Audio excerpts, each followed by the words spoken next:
Good morning, Ashley. Let's do our best like always. Late riser. Whoa, Gengar! Like always, slow to rise, aren't you? Team Sky Blue. Tch, but that's not what I came here to say, not today.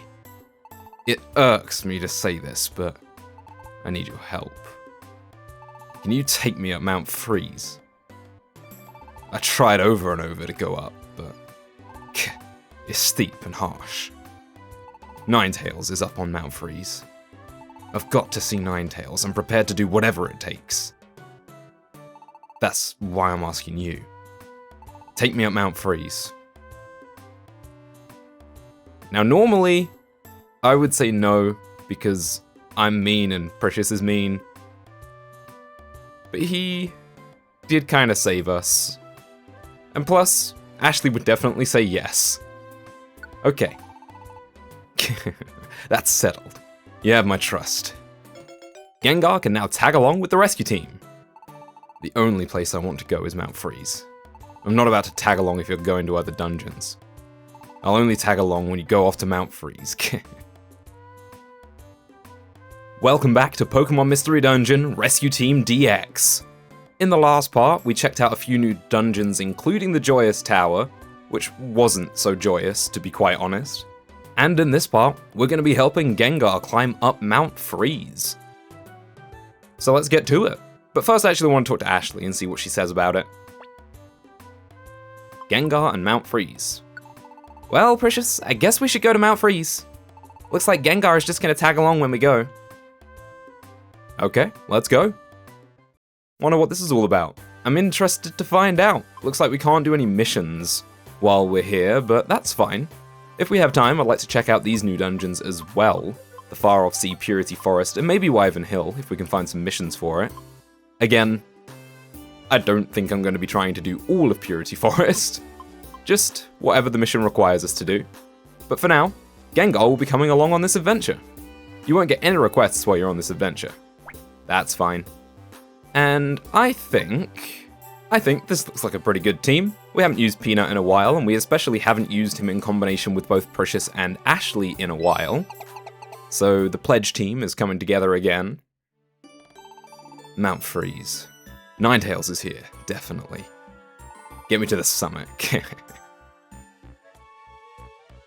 If you insist, sir.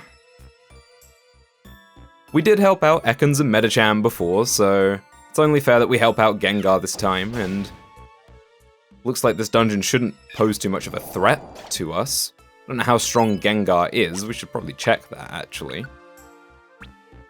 Doesn't tell us his level. No status conditions, and we can't see his moves by the look of it. Very secretive, but I'm sure we'll find out. Ashley seems to be overkilling everything with Heat Wave right now. A seal! Oh, there's Shadow Ball. Okay, we learnt. He didn't do too much damage. But that's fine. We can handle this. It's only Mount Freeze after all. I really like Gengar, ouch. I really like Gengar as an antagonist in this game because he's just about as tricksy as I think he should be. He's not outright evil. He's just a bit malicious at times and just generally not very nice. But he has a good heart in there somewhere, which we see at the end of the main story. That's my favorite kind of antagonist, is one who isn't really all that bad.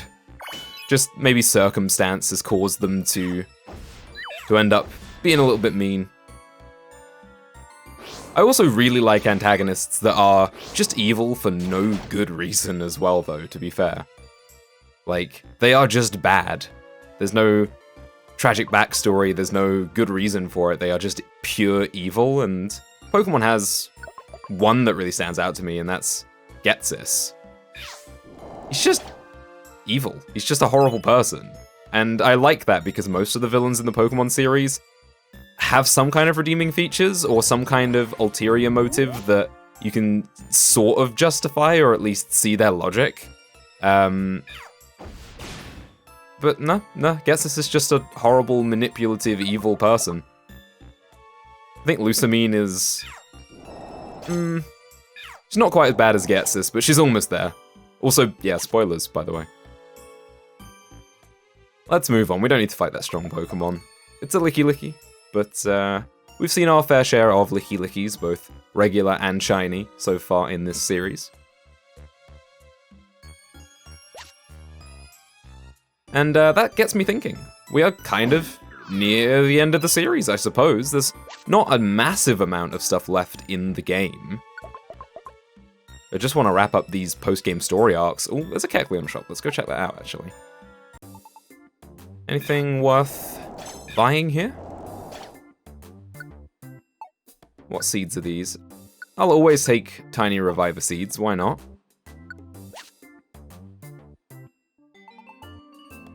Nice, okay. That was worth checking out. Chingling. No, Chimecho. I don't know why. I always mistake the two, or at least get the names mixed up. They're not particularly memorable Pokemon, to be fair, but I mean, Chimecho kind of played a part in Explorers of Sky to a degree, so... What was I saying? And who's run off like that? Peanut. Okay, strange. We're not actually getting to do a whole lot. Ashley is just heat-waving everything in sight before it even has a chance to fight, so I guess we're not actually going to get the pledge moves off at any point in this dungeon. We're almost halfway done already. Swablu wants to join the team. Well, we already have a Swablu, and I really don't need to be dealing with an extra Pokemon that is just going to cause problems. Everyone else is strong enough to fend for themselves, but a Swablu may not necessarily be tough enough for us to just continue cruising through this dungeon without a problem. But yeah, there's not too terribly much left of this game. Pupitar, we don't have one of you. Okay, you can come along then. We'll try and take care of you. Hopefully it doesn't use Sandstorm or anything like that, because there was a Sandstorm on the last floor, and I think Pupitar might have been the Pokemon that caused it, which would be moderately inconvenient for us. Should probably eat. Yeah, well, that one's using it. That's okay, we got the stairs, we can get out of here. Ashley can handle this with Heat Wave, as she always does. But yeah, there's not too terribly much left in this game. I just want to finish off these post-game story arcs that we're getting and check out most of the dungeons, at least to look at them. We probably don't need to use a perfect apple here. As I said, I make no promises that I'll be completing every dungeon in this game, but I at least want to see as much as there is to see.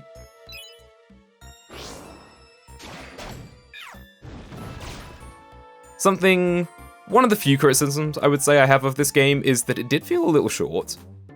And that's because they didn't change the story. It is pretty much the same as it was in the original games, and the original game's story was quite short. I think, especially in the original games, the length of the game was kind of artificially increased by the artificial difficulty of having to grind a lot. And since they removed a lot of the grinding in this game, the game feels a lot shorter as a result. And though the post-game is nice, it does feel just extra, additional. It doesn't have the same consistent, coherent story as the main story does. So I'd say, yeah, this game is a little short for my liking. But again, as a testing ground, as a way for Spike Chunsoft to get back into making these games again, I think it's fit for purpose, and it lays the groundwork for something to come in the future, be it an Explorers remake or be it a brand new game. Which, of course, we've discussed at length up until this point, so I don't think there's any need for me to go into any further detail about that. I do find this arc a little curious. I mean, I'm sure it's going to tie in to some of the main story, given that it's Gengar and that we're going to see Ninetales, and I'm sure that will all come to light soon. But it is a little strange that it's sending us to Mount Freeze, of all places, because it's not particularly challenging. But hey, we made it to the halfway point, and let's just keep moving on. Oh wait, before we go, I want to talk to Gengar. Don't you dare fail after coming all this way. Don't forget to take me. Well, you tagging along is your own responsibility. I'm going ahead, you can follow if you want.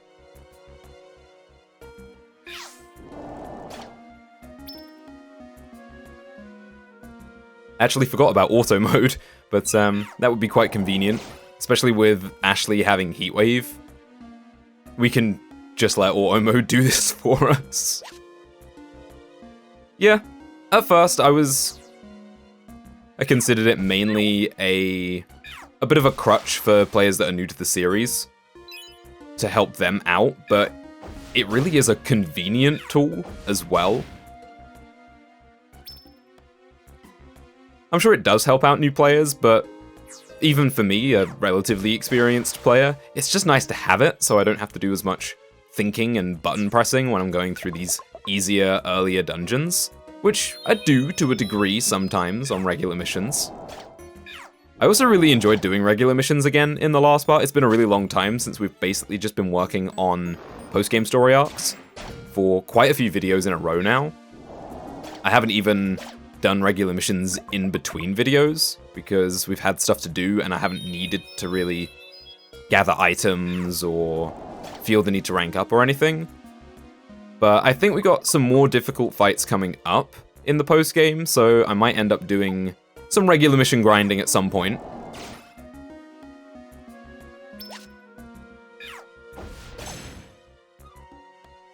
It's enjoyable to some extent. I wouldn't want to do it too extensively, but sometimes it's nice to just chill out, sit back, and go through a few regular dungeons and just experience this game.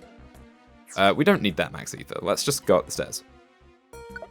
And just appreciate what this game does in terms of its visuals and its music and such, which I do talk about quite a lot, but I don't get to appreciate in all its glory when I'm recording, because I've got other things to focus on, like actually playing the game. Right. I want this time to revive a seed. Can I have it? We have a full inventory. We do not need a rest TM.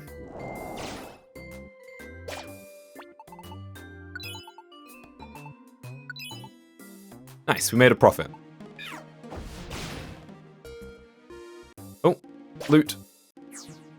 Now that's a strange thing about auto mode, is it will go and try and pick up loot, but it won't acknowledge that you've just stepped on it and couldn't pick it up. So yeah, it's not infallible, it's certainly not perfect, but it's nice to have at least. Right then. Let's find these stairs, because this is the 20th floor. We should be done any moment now. Get out of my way, Shelgon. Here we go.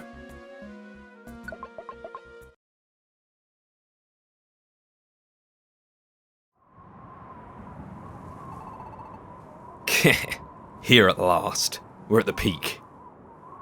Hey, Ninetales. Where are you? Come out. He's so rude. Long time, Ninetales. Recognize me? What do you want? You want to know what I want? Look at me. Isn't it your fault that I look like this? What? You can't even begin by apologizing. It is not my fault. It all arose because you fled. Isn't that so? You fled from yourself as a human. And you fled from Gardevoir. It was I who cast the curse. But you became Gengar because you abandoned Gardevoir. It was Gardevoir that bore my curse, not you. You're quibbling. Anyway, about that curse. How about lifting it already? You have the nerve to ask that. That's right. Imagine me asking anyone for a favor. I'm breaking out in hives at the thought. Turn me down and I'll KO you. Well, it won't be me doing the fighting, it'll be Precious here. I'll see this curse lifted, even if it means taking you on. I regret to inform you, Even if you could defeat me, the curse would remain. I don't have the power to lift curses. What are you saying? We Ninetales are known to be vengeful in the extreme. Once we cast a curse, it is final. Our curses are so powerful, even we cannot lift them. There may be a way, however. I became enraged at your treacherous heart, and on it I laid my curse. And for that reason, depending on your heart now, the curse may be lifted. Take this with you.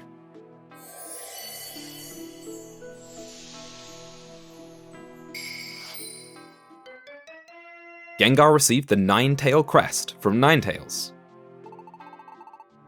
Gardevoir's physical form is sealed within the Murky Cave. The seal can be broken by that stone, the Nine-Tail Crest. Gotcha! We just go to this Murky Cave and plunk down that rock, and that breaks the seal, so goodbye to the curse. How do you like that? It's ridiculously simple. There was a way to lift the curse after all. You had me scared. Hey, I kept you waiting. Let's get home.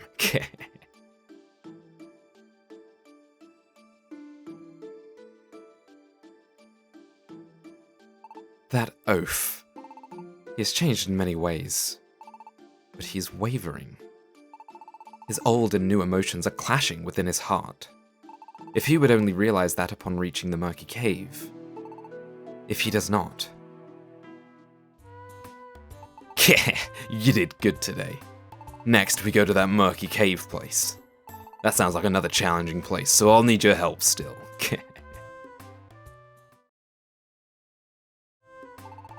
Good morning, Precious. As always, let's do our best. Late riser. Whoa, Gengar? Again? It's the Murky Cave next. I'll need your help for that. I really do want to say no. I really do. But this is all about character development, so I'll say okay. Then we'll go to the Murky Cave. Gardevoir's physical form, that's where it is. For my sake, Gardevoir. Nah, that's not important. I just feel like going. Okay, go there for me, to the Murky Cave. Alright then, Murky Cave is now open for exploration. Is it right in the middle of the map? It looks like it almost is. That feels kind of special. 19 floors, so not too much. I think we can take this on. Gengar will be coming along. Right then, let's keep the squad together and head out to Murky Cave. We're here, Murky Cave. Don't leave me behind. Couldn't if we tried.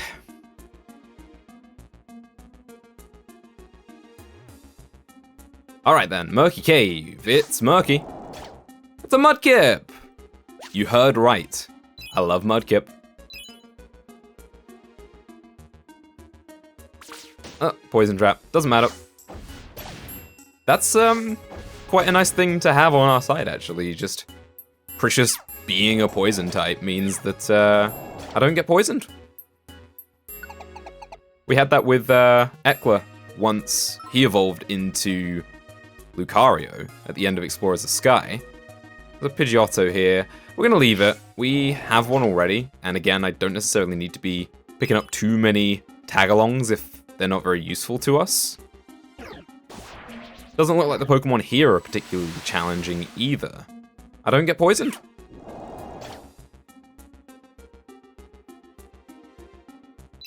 The difficulty of the postgame has been a bit all over the place, particularly with the Rainbow Wings story arc, where the first 3 dungeons, the fields, were really, really easy, and even the bosses weren't particularly challenging. But then Mount Faraway and Ho-Oh were really, really difficult, just kind of out of nowhere. It was a bit strange.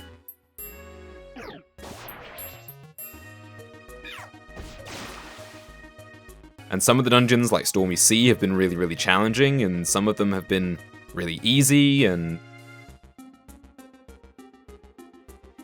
the progression in general just seems to be a bit all over the place. where it's taken us a while in the post-game to get to this point where we've unlocked this story arc for Gengar. But it seems quite easy. Ah, magnitude. Well, that activated our riled up and defensive rhythm, so we're alright. And that has reminded me that Gengar no longer has levitate. Well, it's game balance, I suppose. Honestly, Shadow Tag is probably more useful in Mystery Dungeon, just because it means enemies cannot move past a certain position. It could be useful if the Shadow Tag Pokemon is the leader, and you want to keep Pokemon in certain positions to keep them away from certain allies. What is happening here? Why did you double Hypnosis? Why did you triple Hypnosis? What's going on here? Why did I use Sludge Bomb instead of Energy Ball? I suppose it doesn't matter in the end. Lots of water types here. Murky Cave. I was expecting, I don't know, more murky, cavey kind of Pokemon, but it's just a bunch of water types. Where are the bats at? I suppose that's a welcome change from the main series where every cave has a Zubat in it, unless you're playing Black and White, in which case every cave has a Woobat in it. But still, it's a little strange that there are no kind of cavey Pokemon here. It's a bit of a strange looking place, actually. It almost looks like it's underwater. Also, we don't have a Kingler, so you can have an apple.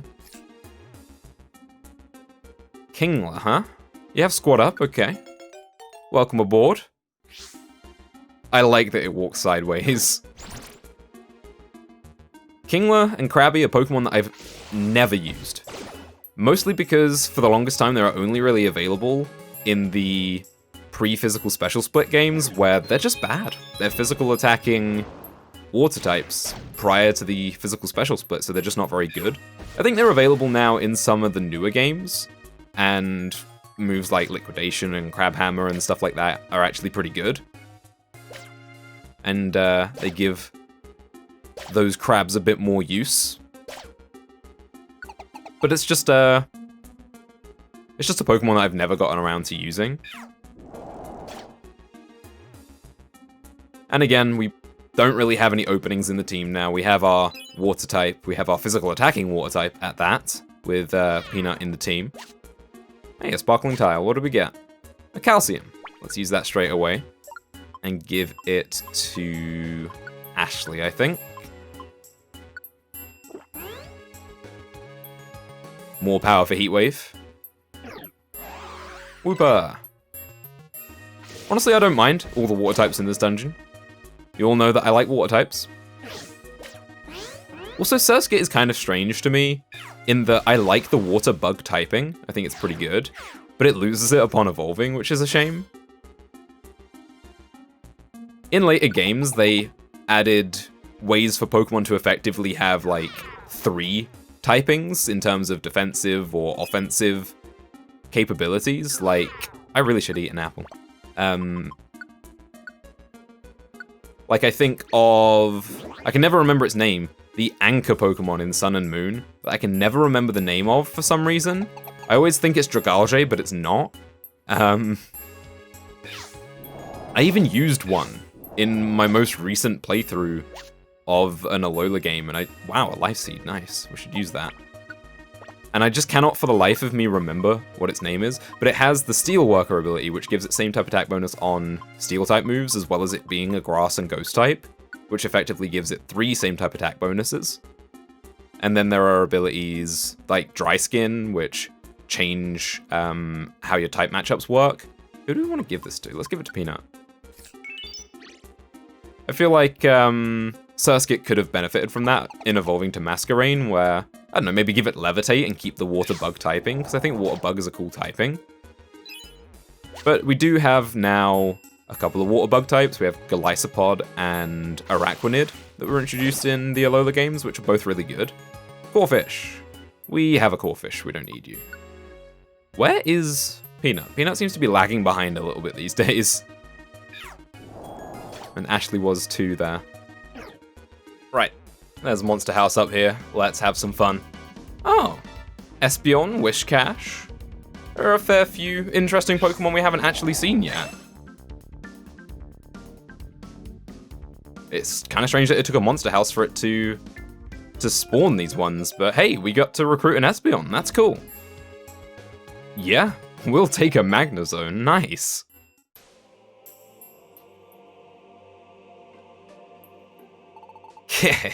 We're here at last. This is it, the deepest floor of the Murky Cave. Oh look, there's a dice. There's a hollow spot. I guess that stone goes here. Gengar placed the Ninetale crest in the hollow spot.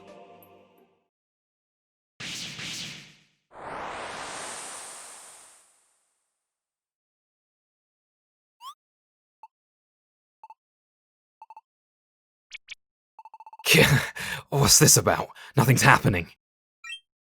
Huh? I thought I heard something. Did you just say something? Nope.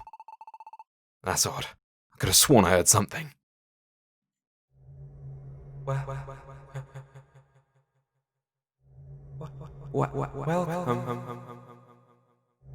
Welcome to the Murky Cave. What? Where's that voice coming from? Who are you? I am the Judge of Darkness. You have nothing to fear from me. I mean you no harm. Just now, a key was inserted to break a curse. The curse. It is the one on Gardevoir? Exactly. Please lift the curse now. I cannot allow that right away. I must first know if you have earned the right. I must evaluate you. You must bear your true feelings to me. What? You're gonna test me? What, I have to fight some boss creature? Oh no, nothing so barbaric. All that I need is for some questions to be answered. However... What? I can't move. Gengar, you will not be doing the answering. Precious. Precious, you will answer. What are you saying? Why is someone else speaking for me? Let me do it! Gengar, your heart is interwoven with conflicting emotions. You will probably never show the truth within your heart. What? Precious will enter Gengar's heart. Please navigate carefully through Gengar's emotions.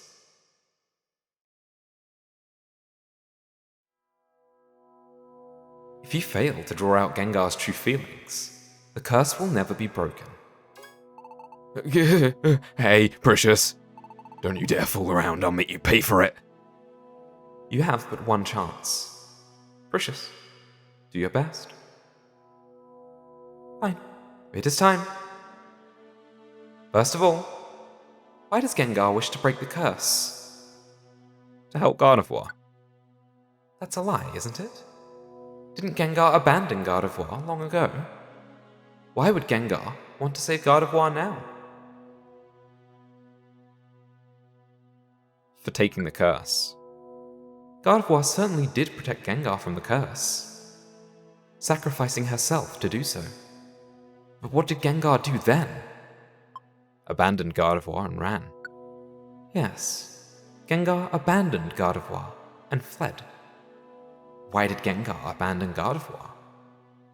Gengar only cared about himself. That's right. Gengar didn't want to be cursed himself, and abandoned Gardevoir. When Gengar was a human, Gardevoir was his partner. But to Gengar, Gardevoir was merely a tool. The bond between Gengar and Gardevoir was that flimsy. Is that what I am hearing? Yeah, I agree with that. If that is truly how you feel, my questions will end now. You have no regrets? None. People and Pokémon can change. I understand now. my questions are finished.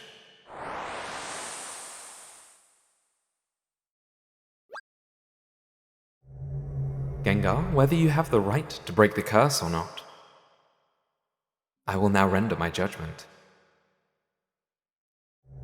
The curse could not be lifted. Wait. It is most regrettable, but the curse on Gardevoir will last all eternity. Wait a minute. Let me say something. It's true. I abandoned Gardevoir and ran. I was afraid that the curse would fall on me. I had to get away, no matter what. That's what I thought. It didn't take long for me to forget about the curse and about Gardevoir. Many long years passed, but Gardevoir, she never forgot about me. One night, in Precious's dream, Gardevoir said this. She said that she considered me an irreplaceable friend, and that she still believed we could meet again. Gardevoir kept thinking about someone like me, but how selfish I was. I lived carefree all this time. I realize now how selfish I was. It's not just Gardevoir. Precious put up with my selfishness and brought me here. I finally know what I was missing. What I lacked. It was something for the others. A sense of gratitude.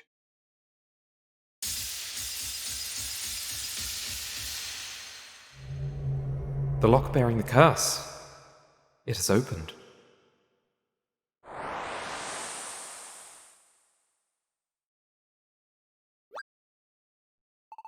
Gardevoir. It worked, Gengar. Ninetales. But I don't know what you're saying. The curse has been broken. I cast my curse, enraged at your twisted heart. When your heart gained what it had been missing, the curse was shattered. The final key to break the curse was your sense of gratitude. Then, Gardevoir. You may be reassured, Gardevoir has returned. She will soon awaken. However, the fact that you were her partner in the past, Gardevoir will have no recollection of that.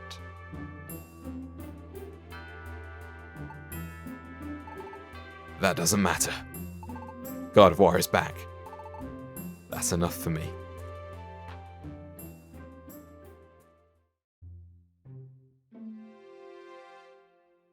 Thank you so much. My curse has been lifted.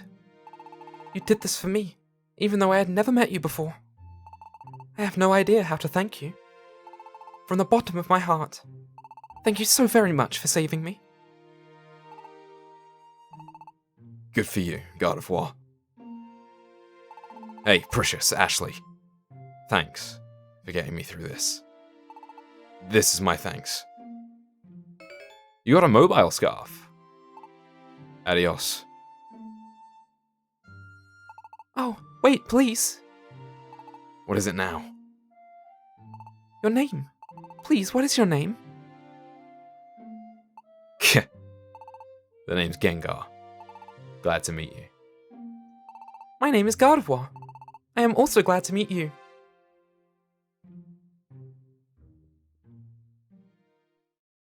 Well, we did it. We helped out Gengar, and we saved Gardevoir too. I'm a little conflicted with that ending. I'm not sure how I feel about Gardevoir having no memory of Gengar. Yeah, he did redeem himself, but that doesn't absolve what he did in the first place, and I feel like Gardevoir having no memory of that is kind of unfair. Little conflicted, but overall, it was enjoyable, and I'm really glad that they developed further on that part of the story which they didn't during the main story. In the next part, we'll continue on with the post-game and find some more dungeons to explore. Thanks for watching, and I'll see you then.